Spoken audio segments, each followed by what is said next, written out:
Captain Mark Ryland looked out of the large window of the starship Unity. The stars outside were like tiny diamonds on black velvet.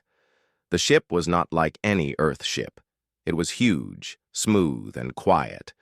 It belonged to the Valari, a wise and old alien race. They were the leaders of the Galactic Council. Mark was the first human ambassador on this ship. His job was important. He had to talk with many alien races and show them that humans were strong, smart, and kind. But humans were also very different from other aliens. Mark knew this well. Tonight, Mark was in his room. It was small but cozy. The walls were white and clean, but not too cold. There was a bed, a desk, and some shelves with books. Mark liked reading about other worlds and ideas. He also liked to eat strange snacks from Earth. Tonight, he was eating a small packet of dried fruit. He sat on his chair, relaxing. The room was quiet. The rest of the ship was asleep or working far away. Mark liked these quiet nights. They made him feel calm and free. No rules, no meetings, just peace. Suddenly, the door to his room opened quietly. Mark turned his head and saw a figure in the doorway. It was a young woman with tall, pale skin and bright green eyes. She looked surprised and a little scared. She was Talon, Mark's new maid. She was from the Valari race. The Valari were perfect. They always followed rules. They always kept places clean and neat. They did not like mess or noise, and they were very proud of their work. Talon had been assigned to take care of Mark's room. Her job was to clean and keep everything in order. But she was nervous. Humans were different. She had heard stories that humans were messy, loud, and strange. She wanted to do her job well. She wanted to please her leaders. But tonight, Talon made a mistake. She had been walking in the hallway. It was very late. The ship was dark and quiet. She wanted to check Mark's room, but she forgot to knock first. She pushed the door open. Mark saw her face and smiled kindly. "It's okay, Talon," he said softly. "You don't have to be scared." Talon stepped inside slowly. Her eyes looked around the room. It was not as clean as she expected. There were a few books on the desk, some crumbs on the floor, and a half-empty bag of snacks on the chair. She gasped quietly. How could a human live in such disorder? It was shocking to her. Valari homes were always perfect. Everything had its place. Everything was clean. Mark laughed. I know, he said. Humans are not perfect. We make messes. But we live with them. Talon frowned. But it is your home. Should it not be clean and neat? Mark shook his head. Home means more than clean floors or empty shelves. It means comfort. It means feeling free. Talon looked at him carefully. She wanted to understand. The human before her was different from all the aliens she had met. He was relaxed, warm, and open, not cold and formal like the Valari. Mark saw the question in her eyes and smiled again. Would you like to try some? He held out the packet of dried fruit. Talon blinked. She was not used to eating in other people's rooms. Usually everything was eaten in the dining hall. But something about Mark made her curious. She took a small piece and tasted it. The flavor was sweet and new. It made her smile. It is good, she said quietly. Mark nodded. Earth food is strange sometimes, but it is part of who we are. Talon moved closer to the desk. She saw a small music player. She touched it gently. What is this? Music, Mark said. It helps me think and feel. Want to hear? He pressed a button. Soft sounds filled the room. The music was gentle and slow. Talon closed her eyes and listened. For a moment, the cold, strict rules of the Valari felt far away. She forgot about being a maid, a servant.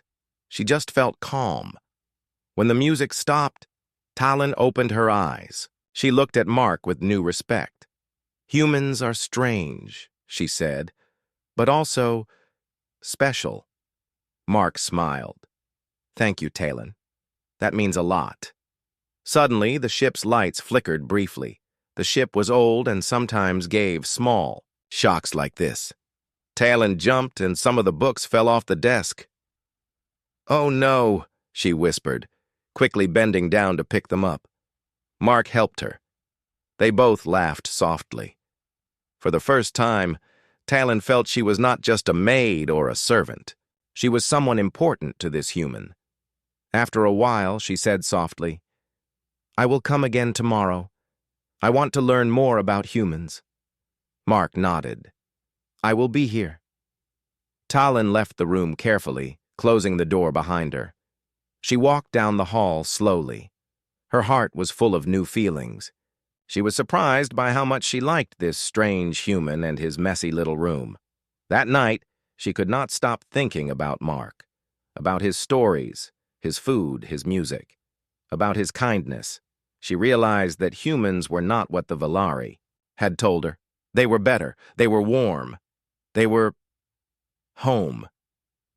Meanwhile, Mark sat back in his chair and looked at the door. He was happy to have met Talon. Maybe, just maybe, this strange alien maid would become more than a servant. Maybe she could become a friend. The stars outside the window twinkled silently, and the night on the alien ship felt just a little less lonely. The next morning, Talon woke up early. Her mind still held the images of the messy human room and the strange music from last night.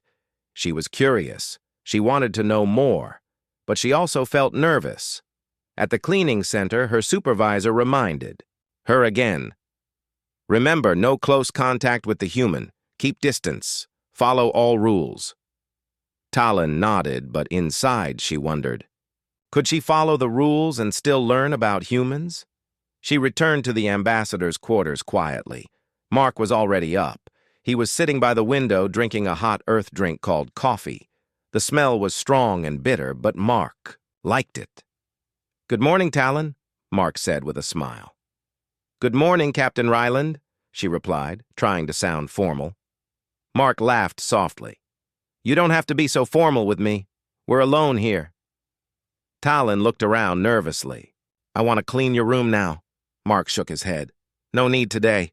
I like it like this. Talon was surprised. But it is messy. Mark waved his hand. It's my way. I feel comfortable. For the next few days, Talon visited more often, sometimes to clean, sometimes just to ask questions. Mark answered. All her questions patiently. She asked about his home planet, Earth. Mark told stories of blue oceans, green forests, and tall mountains. He talked about people, families, and festivals. Talon listened carefully. She had never heard such things. The Valari lived in large cities, all clean and perfect. They did not have forests or wild animals. Mark was curious too. He asked about the Valari culture. Talon told him about their strict rules, their order, and their pride in cleanliness. One day, Talon showed Mark a small box of cleaning tools. She explained how each tool worked to keep the ship perfect. Mark smiled and said, You really love your work. Talon nodded. It is important. A clean place means respect and honor. Mark laughed. Humans respect too, but sometimes we make a little mess. It means we live. Talon frowned. But mess is not good. Mark shook his head. Mess is part of life. It means we are busy. We eat. We think. We create. Life is not perfect. Life is messy. Talon thought about this. It was strange but true. One evening, Mark played some Earth music again. This time, Talon tried to hum along. Her voice was soft but sweet. Mark smiled proudly. You sing well, he said. Talon blushed. Thank you, Mark asked. Do you feel better when you listen to music? Talon nodded slowly. Yes, it calms my mind. Mark said, That's what music does for us. As days passed, Talon began to notice more human habits. She saw Mark stretch his arms after waking, drink warm tea before bed, and read stories aloud. One day, she saw him sleep without his usual clothes. It shocked her. Valari always slept in special garments. Mark looked peaceful and free. Talon asked, "Why do you sleep without clothes?" Mark smiled. "It helps me relax. It's normal for humans." Talon was surprised but nodded. She was. Learning new things every day, however, not all was easy. One afternoon, she accidentally knocked over a cup of water on Mark's desk. The water spread quickly over his papers. "Oh, no," Talon said quickly. "I am sorry." Mark smiled calmly. "It's okay. These things happen." Talon looked worried. "But the papers!" Mark laughed. "It's just paper. I can fix it." Talon felt a little better. Humans seemed forgiving. But she also felt a strange emotion inside. She wanted to protect Mark, to help him more than just cleaning. She wanted to be close to him, but she knew the rules. One night, after a long day, Mark sat by his window looking tired. Talon entered quietly to check the room. Suddenly, Mark tripped on a small cable and fell. He hurt his ankle badly. Talon gasped. "Captain Ryland, are you okay?" Mark winced. "I think I twisted my ankle." Talon quickly helped him sit down. Her hands shook. She remembered the strict rule, no touching humans unless in emergency, but she did not think. She gently wrapped his ankle with a soft cloth she carried for cleaning. Mark looked at her with surprise and gratitude. "Thank you, Talon. You saved me." Talon blushed deeply. "I hope you forgive me for touching you." Mark smiled warmly. "You don't need to ask. Humans like kindness." They stayed silent for a moment. A new feeling grew between them. Talon felt a strange warmth she never had before. She looked at Mark not as a stranger, but as someone special. Mark looked at her with gentle eyes. He felt lucky to have such a caring friend. The night was calm, but everything had changed. The next day, Talon's supervisor called her urgently. "You are spending too much time with the human ambassador," the supervisor said sternly. "Remember your duties. Keep distance. Follow the rules." Talon nodded, but her heart was heavy. She did not want to leave Mark alone. Mark, meanwhile, received news from the Galactic Council. Some alien races were unhappy with humans. They accused humans of being too emotional, too unpredictable. Mark knew the road ahead would be difficult. That night, Mark and Talon sat together quietly. "If the council decides against me, I may have to leave this ship," Mark said softly. Talon's heart tightened. "I don't want you to leave." Mark smiled sadly. "Neither do I." Talon reached out, but stopped herself. The rules were clear. But this time, Mark took her hand gently. "Humans trust those who care," he said. Talon's eyes filled with hope. The strange journey between a human and a Valari maid was only beginning. Talon stood in the long hallway, holding a tray of fresh towels. Her mind was not on her work. It was with him. Since the night she touched Mark's ankle to help him, something had changed inside her. She thought about him often, his smile, his strange habits, his warm words. He wasn't just the human ambassador anymore. He had become something more. But the Valari had rules. Strong old rules. Servants must not touch ambassadors. Servants must stay in their place. Servants must not form attachments. Talon knew all this, but her heart was starting to disagree with her mind. In his room, Mark was lying on the bed, his ankle still wrapped in the soft cloth Talon had used. He had refused to ask for medical help from the ship's main station. He said, "It's just a small twist. I'll be fine." But Mark's thoughts were not about his ankle. They were about Talon. He couldn't forget how fast she had rushed to help him, how gently her fingers had moved, and how real her eyes looked when she said, "I hope you forgive me." He had met many aliens before. Some were cold, some were curious, and some were friendly. But none had touched his heart like this young maid from the Valari race. There was something in her that reminded him of Earth. That night, Talon came to his room again. This time, she knocked first. Mark opened the door slowly and smiled. "Hey, didn't think you'd come tonight." Talon stepped inside, her hands behind her back. "I wanted to check your ankle," she said softly. Mark sat down. "Still hurts a little, but better." She bent down and gently unwrapped the cloth, checking the swelling.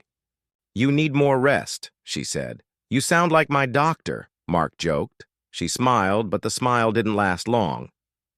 "Captain Ryland," she paused. "I touched you without permission. That's a serious offense in my culture." Mark looked at her calmly. "And I told you. Humans understand care. You saved me. That matters more than rules." Talon looked down. "My supervisor warned me. I'm being watched. If I get too close to you again, I may be removed." Mark's smile faded. "Removed? From your job?" She nodded. "They say I'm forgetting my place." Mark stood up slowly, his ankle aching. "That's not fair. You didn't do anything wrong." "They don't see it that way," she whispered. They stood in silence for a moment. Then Mark asked, "Do you want to leave?"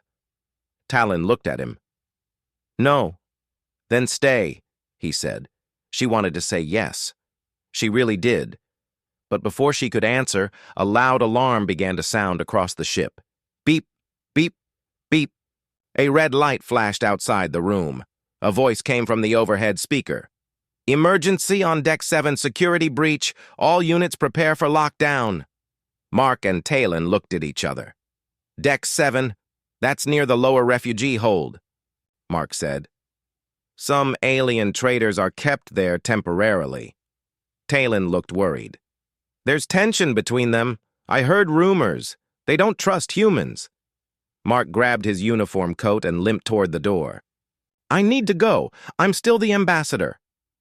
"But your ankle," she began. "I'll manage." Talon followed him without thinking. Down on Deck 7, the scene was chaotic. Two alien groups were shouting at each other. One group was from the Zernak Empire, a cold, logic-based species. The other was a mix of smaller refugee races who had recently joined the council. In the middle, Valari security guards stood, confused and overwhelmed. Mark stepped forward. "Stop! Everyone stop!"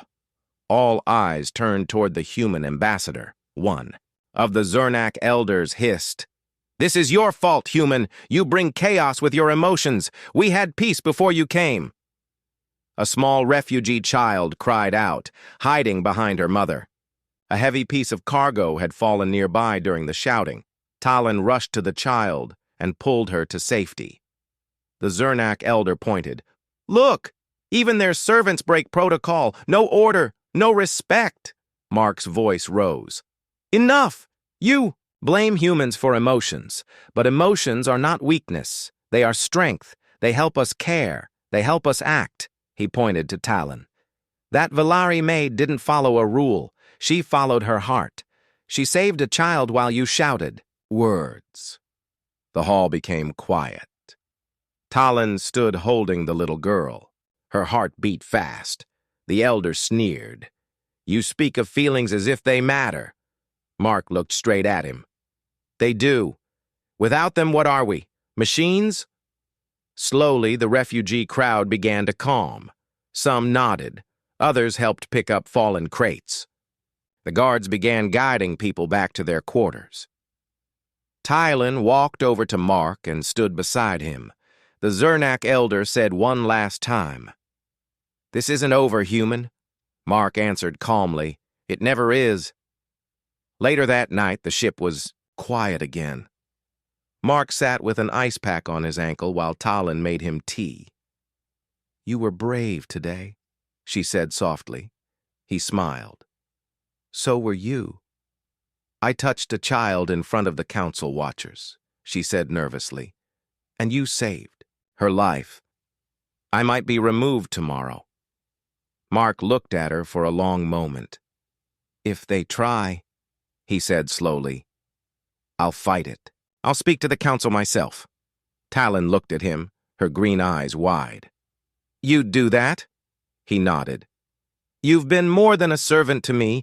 You've been a friend, a real friend. And humans protect their friends." Talon felt. Tears rise in her eyes. Her race didn't often cry. But right now, she didn't care about Valari rules. "I'm glad I opened that door by mistake," she whispered. Mark laughed quietly. "Me too." That night, before leaving his room, she looked back once more. He was sitting by the window, the stars shining behind him. She smiled and said softly, "Good night, Mark." It was the first time she didn't call him Captain, and he answered, "Good night, Talon." It was the first time they spoke like equals. The next morning, the atmosphere on the Valari ship was tense. Talon stood in front of her supervisor's office, her hands folded tightly. She had been summoned early before her shift even began. The hallway felt colder than usual. She took a deep breath and stepped inside.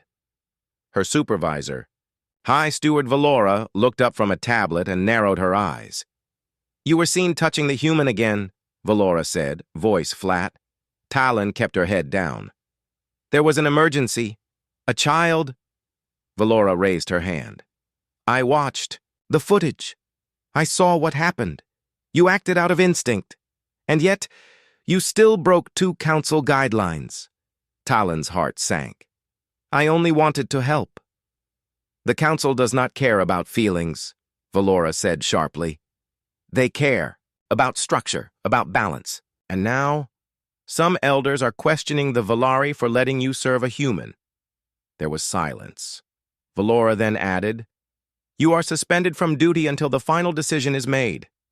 Talon felt her knees weaken. "Suspended? You may not enter the ambassador's quarters.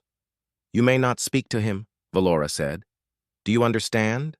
Talon nodded slowly, trying to hide the pain on her face. In his room, Mark waited for Talon. She usually came by morning, bringing fresh towels or tea. Sometimes she didn't even speak, just quietly cleaned and left. But today, she didn't. "Come." He waited an hour, then 2. Something was wrong. He called the service desk, asking for her. The answer came back quickly. "Servant Talon has been suspended from active duties." Mark stood up sharply. "Why?" The voice hesitated. "No further information available, Ambassador Ryland." Mark didn't wait. He left his room, limping slightly, and headed toward the council chambers. The main hall of the council was large, round, and bright. Aliens from many species filled the room. At the center sat the High Council, including several Valari elders. Mark walked straight to the speaking platform, ignoring the stairs. "I want to address this council," he said loudly. The chamber grew quiet.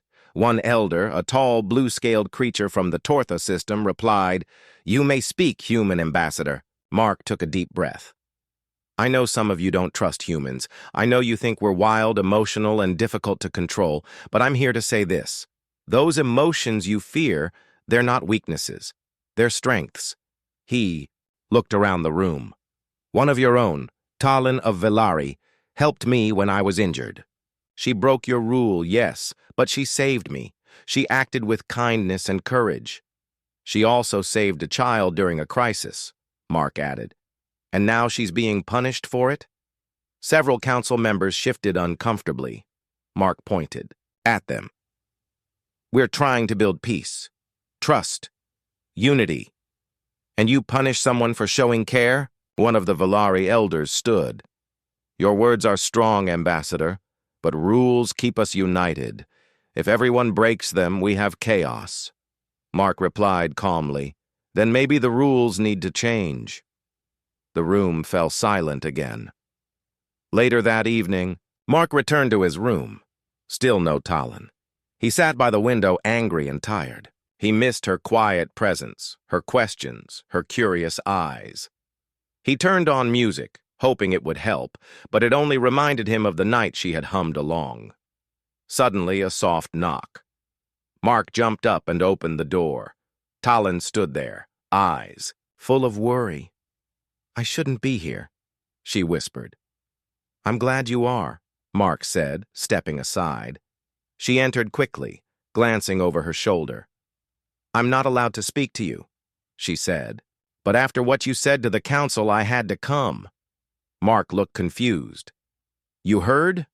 Talon nodded. Everyone heard. The entire ship is talking about it. Mark smiled. Good. Maybe now they'll understand. Talon sat down, on the edge of the bed. They won't change easily. Valari don't bend rules. But you did, he said gently. She looked up, surprised. I didn't mean to break rules, she said. I only followed what I felt was right. Mark moved closer. That's what makes you brave. They sat in silence for a while. The echo. Stars blinked outside the window. Talon spoke again. I'm scared, Mark. What if I'm removed completely? What if they send me back home? Mark's eyes narrowed. They can't control everything. If they try to send you away, I'll fight it. Talon looked down. Why do you care so much? He hesitated. Because you've become important to me. I don't want to lose you. She looked at him, her eyes soft. I don't want to lose you either. Suddenly the door chimed again. Mark stood up quickly and opened it. A young Valari guard stood there holding a message tablet. Ambassador Ryland, you are requested to appear tomorrow morning. The council has called an emergency vote. What kind of vote? Mark asked. The guard didn't answer. You will be informed. He turned and walked away. Talon looked at Mark. This is about me. He nodded. Then we'll face it together. The next morning, the council chamber was filled again. Mark stood tall at the center. Talon was brought in under guard, standing behind him. The council leader, a wise Valari named Elder Narek, spoke. Today we vote on two matters, Narek said. First, whether Servant Talon has broken her code enough to be removed from her post. And second, whether the human ambassador has interfered too much in Valari law. Mark stepped forward. I do not deny I spoke out. I did it because she did nothing wrong. She showed heart, and if that is a crime, then I am guilty too. The council buzzed with whispers. Then the votes began. One by one, members cast their vote. After many tense minutes, the results appeared on the central screen. Talon, not removed, Ambassador Ryland, cleared of interference. The chamber remained quiet for a moment, then Elder Narek spoke again. From today onward, a new guideline will be tested. In cases where trust has been earned, Valari staff may continue service across species boundaries under close watch. Mark turned and smiled at Talon. She smiled back, eyes shining. Back in his room, Mark poured 2 cups of tea. Talon sat across from him. Well, he said, I guess the rules didn't win today. She smiled softly. Maybe they just learned how to listen. They clinked their teacups together. Mark chuckled. Now, where were we before all this chaos? Talon grinned. You were teaching me about human chocolate. He laughed. Ah, yes, the best lesson of all. And as laughter echoed softly through the room, both of them knew. This bond they shared had gone far beyond duty, culture, or rules. It had become something real, something stronger than even the stars outside. The morning sun came slowly through the large window of the house. It touched the wooden floor, the curtains, and then the edge of the bed where Daniel sat, awake and lost in thought. He had not slept well, not because of fear or guilt, but because of everything that had happened over the past few days. He kept thinking about Alina, the maid who had become so much more than just someone who cleaned his home. Her late-night entrance into his room had been a mistake. But after that, everything changed. She saw him in a moment when he wasn't prepared, emotionally or physically. There were no masks, no polite smiles, just the real Daniel. And somehow, she had stayed. That night, they had talked for hours. Not as maid and employer, but as two people trying to understand each other. They spoke about family, about pain, about dreams long buried under daily work and silence. Alina had listened. She had even shared her own story about her father's illness, her reason for working far from home, and the loneliness she hid behind her soft smile. In those quiet hours, a bond formed, stronger than any contract, deeper than any title. But now, as the sun rose, Daniel wondered, what now? Would she return to her duties as if nothing had happened? Would he go back to pretending? Just then, there was a gentle knock on the door. He stood up quickly and opened it. There she was, Alina, wearing her usual uniform, holding a tray with breakfast. But something was different. Her eyes were softer, and she didn't look away. "Good morning," she said. "Good morning," Daniel replied, his voice calm but curious. She stepped inside and placed the tray on his side table. There was toast, fruit, and a cup of tea, just the way he liked it. "I made breakfast for you," she said, standing straight. "Like always." "Thank you," he replied. "But, Alina, about last night," she looked at him, serious. "I remember everything, and I don't regret it." Daniel blinked. "You don't?" She shook her head. "No. It was the first time I saw the real you, and the first time you saw the real me." He nodded slowly, unsure of what to say next. "I want to be honest," she said. "I care about you, Daniel. Not because of money or because I work here, but because I see the good in you, the kind heart you try to hide." Daniel felt something shift in his chest, like a heavy door opening. "I care about you too, Alina," he said quietly. "I didn't plan it. I didn't even expect it. But after last night, I can't pretend anymore." They stood there for a moment in silence. Then, Daniel took a deep breath. "You deserve better than to stay hidden in this house. Cleaning floors, hiding your pain. You deserve to chase your dreams." Alina smiled, a little sadly. "I do have dreams. But for now, I need this job. I need to support my father." He understood. "Then let me help." She looked surprised. "You already do, just by listening." "No," he said. "I mean really help. I want to support your family. Not because I pity you, but because I believe in you." Her eyes widened. "Daniel, that's too much." "It's not," he said, stepping closer. "I don't want to lose you, Alina, and I want you to have a life where you're not just surviving." Alina looked down, then up again, her eyes full of emotion. "No one has ever said that to me." "Well, now someone has," Daniel said softly. She reached out and took his hand. "Then let's take this slowly. Let's not rush anything, just let's be real." He nodded. "Yes, real sounds perfect." Later that day, things felt different in the house. Not colder, not awkward, but warmer, softer. Alina still did her work, but Daniel noticed she smiled more, and he smiled back. He joined her in the kitchen, helped her cut vegetables, even made her laugh with a bad joke. She told him stories from her village. He shared stories about his childhood, and how his mother used to sing old songs while cooking. The house, once quiet and lonely, now felt full of life. As days passed, they grew closer. Not as boss and worker, but as companions, friends, maybe something more. Daniel arranged a doctor for Alina's father, sending money quietly without hurting her pride. He helped fix her papers so she could apply to school part-time. She cried when she found out, but they were happy tears. He also changed himself, started taking better care of his health, started going outside, talking to people, smiling more. One evening, as they sat on the balcony watching the sunset, Alina turned to him. "Do you ever think about the first night I entered your room?" she asked with a teasing smile. "All the time," he laughed. "It changed everything." She nodded. "Yes, it did."